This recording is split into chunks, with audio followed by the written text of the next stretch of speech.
In this video, we're going to be talking about 5 actionable strategies that you can apply to your life right now to have more self-discipline. Now, before we get started on this, I have to say up front that I do think the lionization of discipline is a little bit of a scam.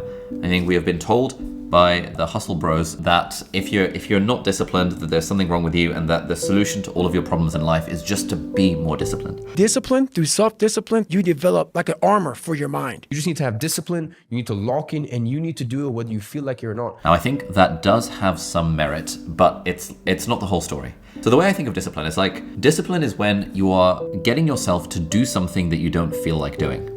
If you felt like doing it, you would be motivated, but if you do it, even when you don't feel like it, you would be disciplined. So if you imagine trying to do something, like let's say you want to work on an assignment or you're trying to make a presentation and you really don't feel like it, one way of applying discipline is by sort of employing discipline throughout the whole journey of working on this task. And I like to visualize this like a hill. And the task is a boulder that you've got. And discipline is where you're like trying to roll the boulder up the hill and you're like, oh, I don't like doing this, but I'm just going to keep rolling the boulder up the hill. I'm going to roll the boulder up the hill and I'm going to eventually get the boulder to the top of the hill. Now, this is a very stressful place to be, right? Because you spent all this energy and all this effort rolling this boulder all the way up the hill. And then hopefully you get it to the other end and the project goes over the line. Or often more likely, the boulder just comes rolling back down like Sisyphus in the Greek myth, I think it is. And you have to roll the boulder up the hill again. This is not a good way to live. Instead, the way that I think of things is that really the goal should be to make the work feel so good that it doesn't feel like you're rolling the boulder up the hill, but instead it genuinely feels like the boulder's rolling down the hill. When something feels good and when you enjoy whatever you're doing, you don't need to rely on discipline so much. However, unfortunately, this is a pipe dream because we can't do that with everything, and at some point we have to do things that are hard, and some things are just boring and all that kind of stuff. So, the thing I add to this mental model is that there is a little hump. There's like a hump before you start to go downhill. And so you always have to do a little bit of a push. It takes a small dose of discipline to get the boulder beyond the hump. And then once it's beyond the hump, if you start enjoying the process, that's when the thing starts to go downhill. And I think really that is the area where we should be employing all of these strategies around discipline. It's in getting that boulder a little bit over the hump. Now, over the last couple of years, I have been interviewing a bunch of people on my podcast and meeting a bunch of people in real life. And one of the people I had the privilege of meeting a few months ago when I was in Austin is a chap called Ryan Holiday, who is the mega best-selling author of this book, Discipline is Destiny. But Ryan is also ridiculously prolific as a writer and has written a dozen or something books, mostly about Stoicism over the last 10 years or so. And one of the things I really admire about Ryan is that he's very disciplined and seems to be very consistent at doing stuff, and also seems to enjoy the stuff, and is also a dad with kids, and seems to have just like a really happy life, and he's in good shape. And so he seems to be winning across all fronts. He owns a bookshop. I visited his bookshop. He's got a studio attached to the bookshop. It's super cool. He's got a team. And a big part of the interview was me trying to ask Ryan, like, hey man, how have you been doing this writing thing consistently for such a long time? I'm curious for you, like, you're presumably planning to write more books, but like, why? Like, I don't want to learn from someone who's consistently doing stuff and is miserable, but I want to learn from someone who's consistently doing stuff and seems to actually enjoy their life. So that's what Ryan, at least on the surface, seems to be. And so in this video, I want to share these 5 actionable tips for self-discipline that I found really helpful that I learned from Ryan during our interview. And I think it's important. You have to know what your main thing is, right? We live in a world where there's all these other kind of supporting things. They're necessary. Yeah. Not absolutely necessary, but I think they're important. But still, you have to know what the main driver of everything is. And here the advice is, you have to know what your main thing is. As the philosopher Seneca famously said, if a man knows not to which port he sails, no wind is favorable. The thing that I took away from this, and that I continue to take away from this, is just the value of focusing on a very tiny number of things. When I tend to speak to people, when I'm giving talks and stuff, who struggle with discipline, if I have enough time to ask them questions, I generally find that they're just trying to do too much stuff. It is so hard to have self-discipline to do a dozen different things. Cal Newport has a great new book called Slow Productivity. The first principle of slow productivity is do fewer things. Greg McKeown has an amazing book called Essentialism, where basically the whole thesis of the book is figure out what is essential to your life and eliminate everything else, as much as you possibly can, and just focus on the vital few. Now, a lot of being more disciplined is wrapped up in our emotional well-being and our mental health. And one way to improve that is with therapy provided by BetterHelp, who are the paid partner of this video. BetterHelp is the world's largest therapy service, and it's 100% online. With BetterHelp, you can tap into a network of over 30,000 credentialed and experienced therapists who can help you with a wide range of issues. It's a platform that makes finding a therapist super easy because it's online, it's remote, and by filling out a few questions, BetterHelp can match you to a credentialed therapist very quickly. Then you can talk to your therapist however you feel comfortable, whether that's via message or chat or phone or video call. Whether you've got a clinical mental health issue like depression or anxiety, or if you're just a human who lives in this world who's going through a hard time, therapy can give you the tools to approach your life in a very different way. You can message your therapist at any time, and you can schedule live sessions whenever it's convenient for you. And if your therapist is not the right fit for you for any reason, you can switch to a new therapist at no additional charge. So if you're interested in connecting to a therapist from the comfort of your own home, then you can check out BetterHelp at betterhelp.com/AliAbdaal, or enter my name, Ali Abdaal, during sign up and enjoy a special discount on your first month. So whenever I'm in a period of time where I'm like, where I feel inconsistent with stuff, or I feel like I'm not as self-disciplined as I would like to be, I'm not like getting enough things over that initial hurdle, and then, obviously enjoying the journey beyond that point. Whenever I'm at that point, I remind myself to zoom out, and it always comes down to the fact that I'm just trying to do too much stuff. I look at my calendar, I look at my projects list, I look at my to-do list, and I realize I'm just trying to do too many things. This is something Oliver Burkeman talks about in the amazing book 4,000 Weeks, which is a sort of philosophical take on time management.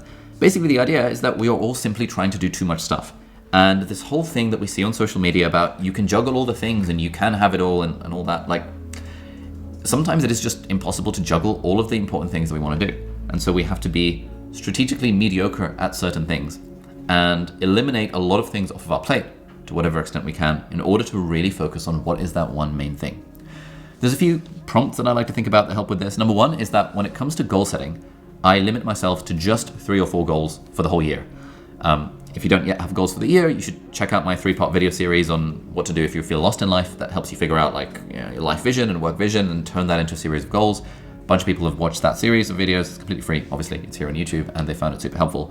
But limiting yourself to 3 to 4 goals, any more than that, for me, I find it becomes overwhelming. And then I start to think, I'm not disciplined, I'm not consistent, I'm not doing this and that. But it's way easier to make consistent progress on like a tiny number of things than to make inconsistent progress on a large number of things. The other way I like to think about this is, for example, in work, I ask myself the question quite often that when it comes to my business, when it comes to my work, if I only had 2 hours a week in which to work, what would I spend that time doing? Okay, cool. What if I only had 4 hours a week? Okay, cool. What if I only had 8 hours a week in order to work? What would I genuinely spend that time doing, and what would most move the needle? And then I think, okay, well, if that's what I would do in 8 hours, why don't I just do that 5 days a week? And that generally gives me so much clarity to realize, I really should only be doing 2 things. Number 1, making videos, and number 2, working on our new courses. Those are the only 2 things.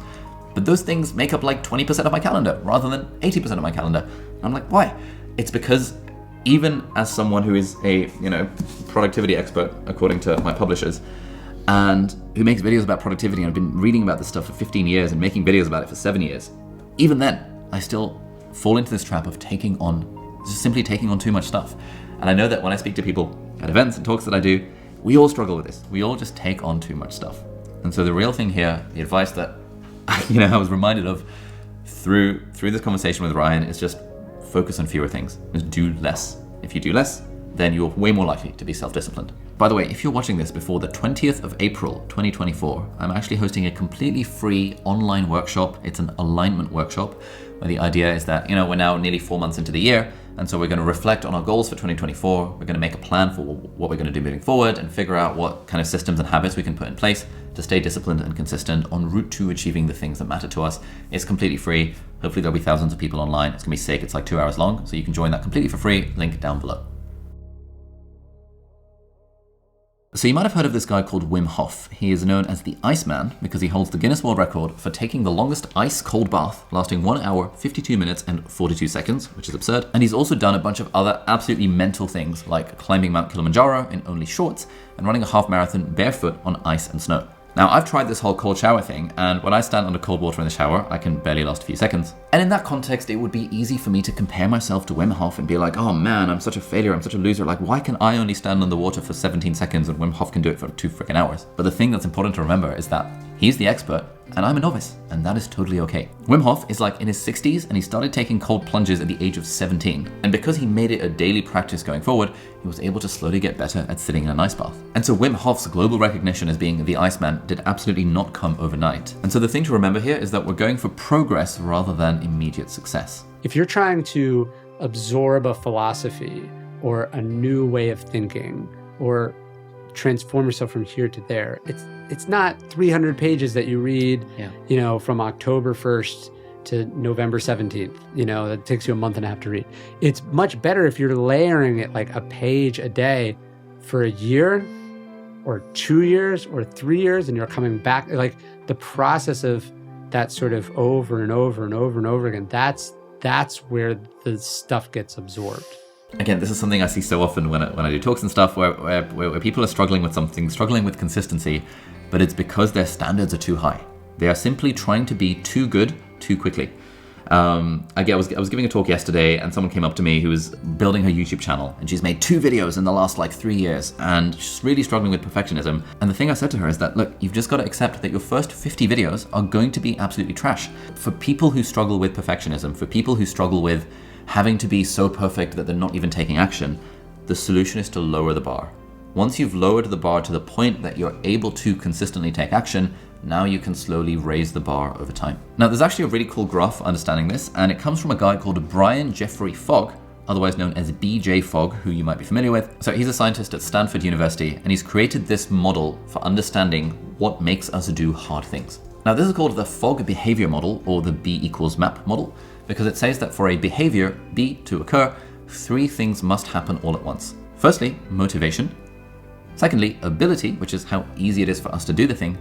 And thirdly, the behavior needs to be prompted. So motivation, ability, and prompt, hence MAP, map. So for example, when something is easy, but your motivation is not that high, a prompt will trigger the behavior. But when the thing is difficult and our motivation is at the same level, the same prompt now will not cause the behavior. And so the way we can think about this, which is something that BJ Fogg talks about in his book, Tiny Habits, where the thesis is broadly similar to James Clear's Atomic Habits, it's like, if you're trying to build a habit or trying to do something hard, what is the most tiny or the easiest version of that behavior that you could actually do? And because tiny actions are a lot easier to do than bigger actions, we slide all the way to the right-hand side on the ability axis, which means that we're more likely to do the thing no matter how motivated we're feeling. So if you're thinking about this in the sense of, I'm just trying to do the easiest thing to make a little bit of progress, what tiny action can I take that will help move me forward? It makes it a lot easier and makes you far more likely to do the behavior. And then of course, as you continue to be consistent, by employing discipline and by getting better at the thing, you can always raise the bar over time. And the great thing about this is that it's not just the impact that it has on that one behavior that you're trying to do. Like, I realized this when I was back in med school, that studying for exams becomes a lot easier if I try and do the tiniest action, i.e. if I convince myself I'm just going to do the thing for 5 minutes. That is a very tiny action. Anyone can study for 5 minutes. Very few people can study for 5 hours. But then once I've done the 5 minutes, it goes to 10, goes to 15, goes to 20. And then I started to realize, this is how discipline works. This is how I can get myself to do something that's kind of hard. And the nice thing about this is that it does not just apply to studying. It applies to every single else thing in my life. And so by developing this generalized skill of self-discipline, there's this real sense that you start to know what the process looks like. People say trust the process, right? But it's hard to trust a process that you have not been through before. Once you've done it one time, you have a sense of the full scope of the process, or what you think is a full scope of the process. Then you do it again and again and again, and you start to go, oh yeah, this is the part where you start to doubt yourself. This is the part where you get excited, and then, oh wait, no, it's going to get hard again. But you start to get a sense of the rhythms of it, and then you can trust the process. And then you can also enjoy the process. With anything that we do in life, let's just take, if you imagine making a YouTube video, the first couple of times you make a YouTube video, it's going to be really, really, really freaking hard, because there's all these emotional hurdles to get over and all these technical hurdles to get over. But the more you do it, the easier it becomes. And then the more you trust the process and you realize, oh yeah, this is the hard bit. Oh yeah, this is the bit where I feel demotivated. Oh yeah, I've been here before. I'm just going to push through, or I'm going to find a way to deal with this, with the feelings I've got around this. That is really where a lot of the gains are to be had in this idea of self-discipline. It's in doing the process a couple of times and then starting to trust the process over time. So action point, next time you are struggling with discipline, ask yourself, what would the smallest, easiest version of this look like? But of course, sometimes we do just have to do stuff that's hard, right? And that is where tip number 3 comes in. I would argue that we sort of have a higher self and a lower self, right? The lower self says, just like eat whatever you want, work only when you want, say whatever you want, don't think about consequence. Like there's the sort of immediate gratification, sort of short-term impulses that we all have, right?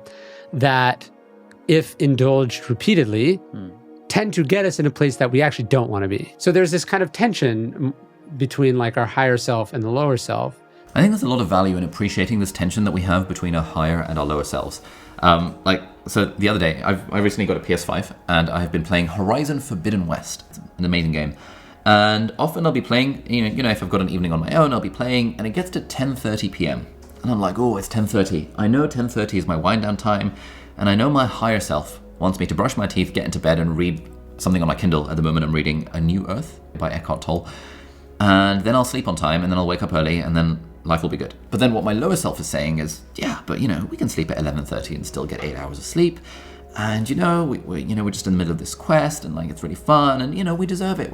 We've been working all day. We deserve an extra hour on the PlayStation. And then, the brain gets overstimulated and then before I know it, that extra hour turns into 2 hours. And it's like there's a sort of constant sort of balancing act between the higher self and the lower self. Now, I actually did a couple of therapy sessions last year with my friend Alok Kanodia, who goes by Dr. K and has the YouTube channel Healthy Gamer GG. He's a Harvard-trained psychiatrist and also a trained monk. And so he and I did some like therapy / coaching-y type sessions where he taught me about something called internal family systems. And basically the idea here is that sort of like in that film Inside Out, you actually have, we all have multiple different characters within our brains. And part of the process of becoming an integrated human being is to recognize that these characters are not good or bad. It's not that the higher self is the good guy and the lower self is the bad guy.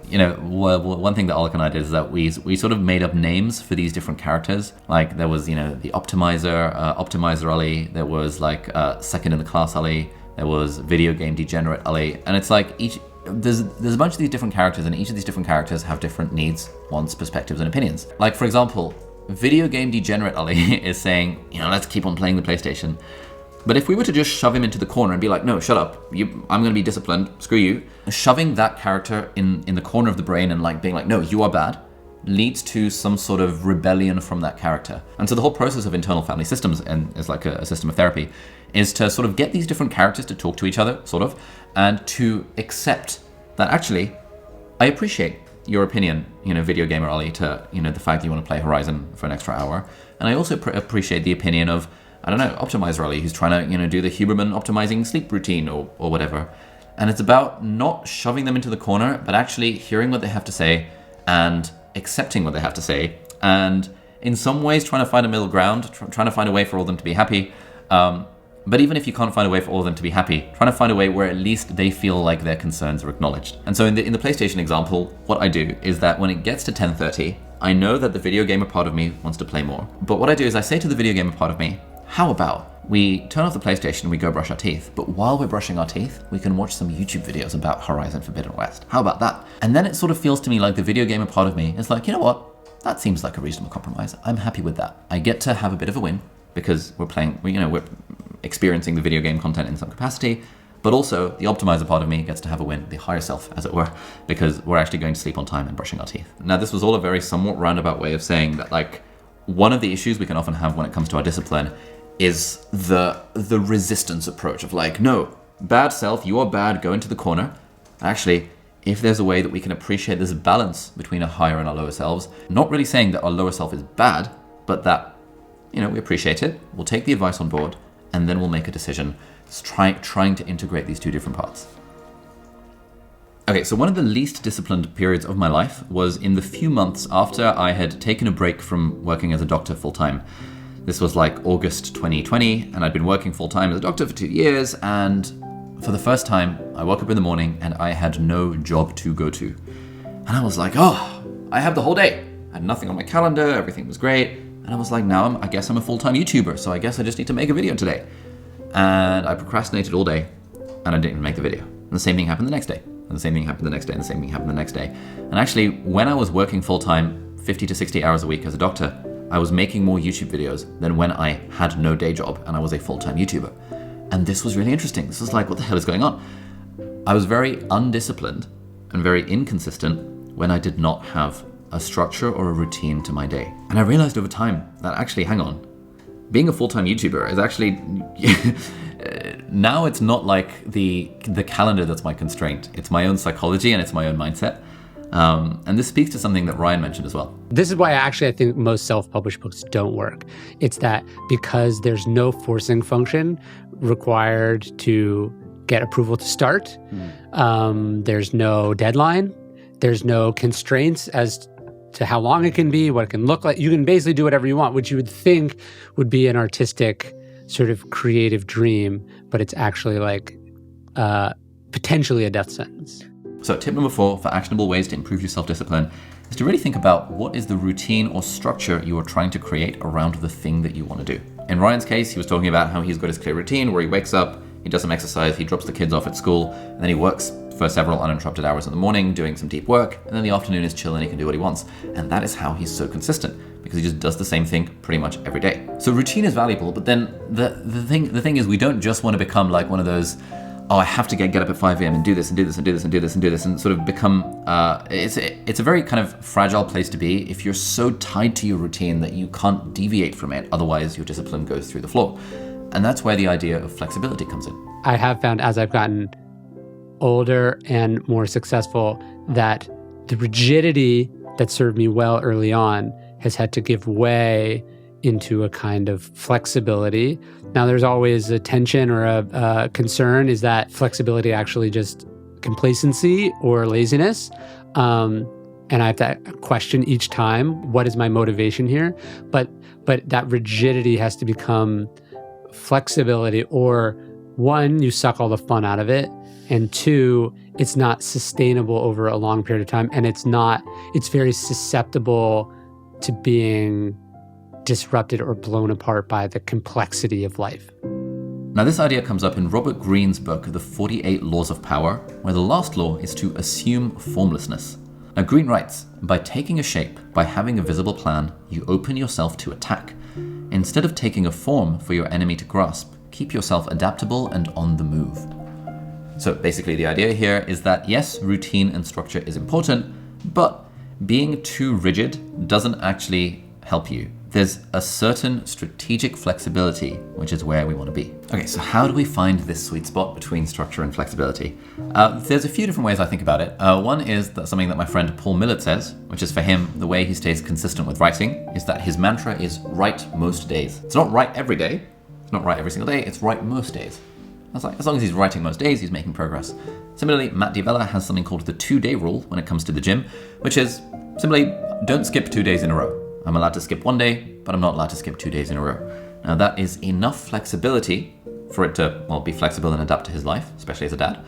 But it's also enough structure and enough rigidity that it actually helps him stay consistent and disciplined. The way that I think about these things is I find that going for general principles rather than specific routines is where I personally find the sweet spot of flexibility and structure that allows me to stay disciplined.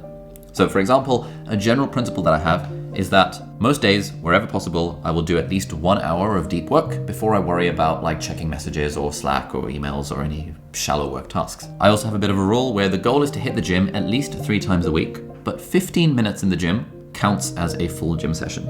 So if I do 15 minutes and 3 sets of 3 exercises, that is my minimum viable session, and that means I can stay consistent with the gym rather than feeling, oh, I don't have a full hour to work out, therefore I might as well not work out at all. And my friend Sahil Bloom has an idea that I found really helpful. Like I was hanging out with him a couple of months ago, and I asked him how he's able to stay so consistent with exercise. He's absolutely jacked. He's like a hybrid athlete. He's training for like a ultra marathon and also is jacked and seems to hit the gym every day in some capacity. And he taught me about his system of A, B, and C goals. So when it comes to fitness, for example, his A goal, like if it's an A day, like gold standard would be to do weight training for like an hour. That's his A goal. But if he's not able to do that, his B goal is to do some sort of form of vigorous exercise for like 20 minutes or something to that effect. And if he's not able to do that, his C goal is to just walk around for 15 minutes or something like that. So on a day where he's traveling, for example, and he doesn't have access to a gym and he doesn't have 20 minutes to do some vigorous exercise, he will just walk around for like 10 minutes in the airport. And that will help him tick off his C goal, which will help him stay consistent with the goal of getting enough exercise. And if you just tell yourself that actually doing 15 minutes of walking around the airport also counts, It allows me to keep my streak alive, and you don't need an hour in the gym every day to have momentum. You sometimes just need 7 minutes of exercise to have that momentum. I think just as a productivity system or a business or a lifestyle, whatever, it's about picking a thing and then sticking with that thing, right? Through the ups and downs of what life inevitably brings you. Okay, the final point in this video is that really everything becomes a lot easier when it comes to discipline if you stick to the method that you are trying to do. Now, one of the reasons why Ryan Holiday is so prolific when it comes to writing is because for the last 20 years, he has been sticking to exactly the same system for writing. He has this note card system.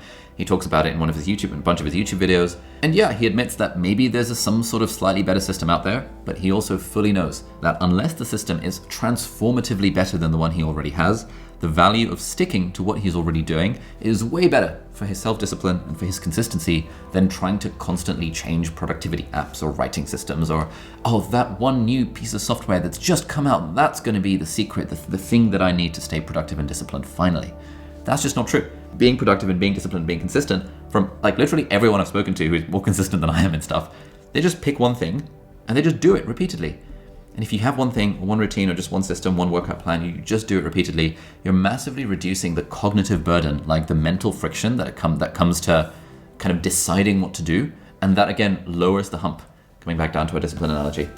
The thing feels good, so you're able to sustain the momentum of doing the thing. But to get over the hump initially, you lower the hump by reducing the cognitive friction, the cognitive overload, and you reduce that by just sticking to the same system. I profess to have no secrets other than don't quit. This is by far the single biggest secret to success, if ever I've heard one, which is just pick something and do not quit. If you do something for decades, there is literally no world in which you're not going to succeed at the thing, right? The problem is if you do something for 6 months and then switch to something else and something else, something else, whether it's on a macro level, like what sort of business you want to run, or even on a micro level, like what sort of note-taking system you want to use, those are the people that produce a lot less output and are a lot less disciplined and less consistent and ultimately less impactful than the people that just have a system and just stick to that system. This is something I still struggle with. I still love to think that the next productivity writing app is going to help me finally be consistent with my writing. But honestly, if I were just to use Apple Notes and I just used that system every freaking day, I'd have written so much more than the fact than what I've done because I've been trying to screw around with all these different systems and different apps. Seneca had this word euthymia, which he defines as tranquility. He says tranquility is the sense of the path that you are on and not being distracted by the paths that crisscross yours. He says, especially from those who are hopelessly lost.